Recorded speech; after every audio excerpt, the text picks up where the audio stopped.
Hey, Brownsbridge, welcome back to another episode of Preparing for Christmas. My name is Tim Cooper, and I'm so glad that you're spending some time with us today. We are just a church that is working as best we can to invite God into as many moments as we can each day and prepare our hearts and prepare our minds, prepare our souls for Christmas. And when we do that, we hope that we'll maybe experience this season differently, and maybe it'll be a little more meaningful than Christmases we've had in the past. And so one of the things that I've been thinking about recently is just how powerful it is to see something through a different set of eyes. And hopefully that makes sense by the end of our time today.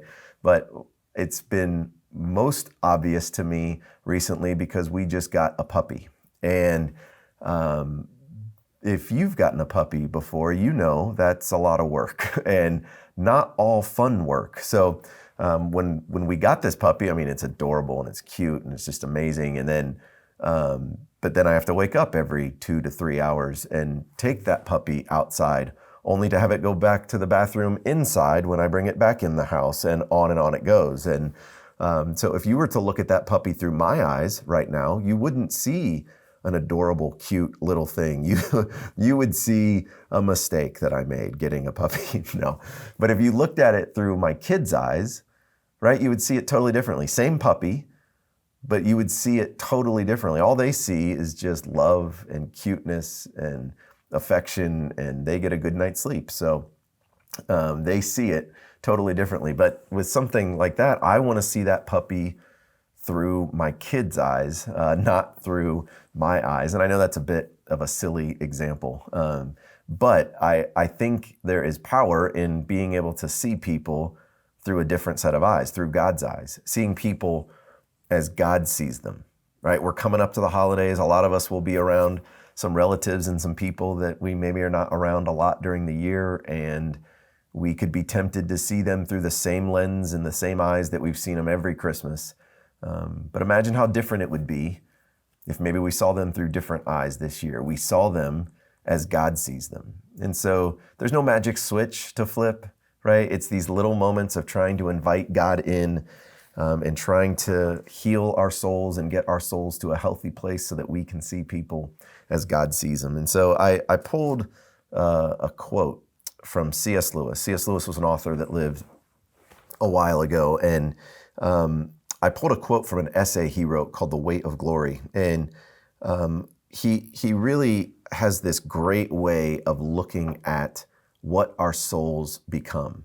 Because as we talked about before, we are a soul, we have a body, right? We are not our bodies. These bodies come to pass. These bodies will be done with someday, and our soul will live on. And he says, and I'm going to summarize a little bit because the English he uses is a little different than the English that we use. But he says, it's a serious thing to live in a society of possible gods and goddesses. And he goes on to say that to remember that the dullest and most uninteresting person you talk to, their soul might become something that one day, if we saw it now, we'd be tempted to worship. That this soul, even if it's a boring person, he's saying that soul could be something that becomes so beautiful, if we saw it now, we'd be tempted to worship. But he also goes on to say that the inverse is true too, right?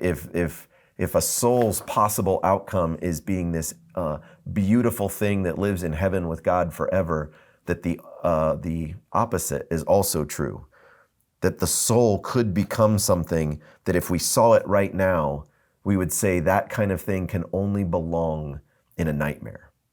That it's so awful to look at, and it's so corrupt that he would say you would only meet such a thing in a nightmare.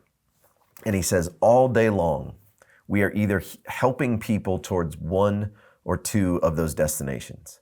That every single person you and I come in contact with today, we are either helping them become that really healthy, beautiful soul, or we're making it harder for them to get to that place, and we're helping them move towards this really unhealthy, awful version of their soul.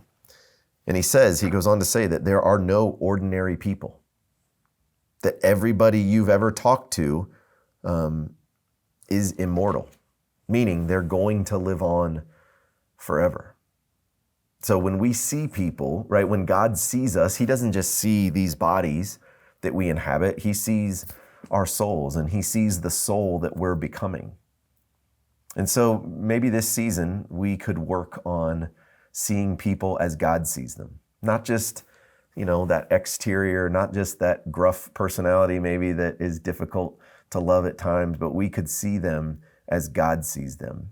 And so today, as we run into people all throughout the day, maybe we're conscious of the fact that we're either helping them have a healthier soul, or maybe we're making it harder on them to have a healthy soul. And as Christians, we want to be people that are loving people regardless of how they treat us. We are making it easier for them to connect with their Heavenly Father that loves them. So leave a comment below, maybe of your favorite C.S. Lewis quote if you want to, or just leave a comment on what it would look like for you this Christmas to see people the way that God sees them.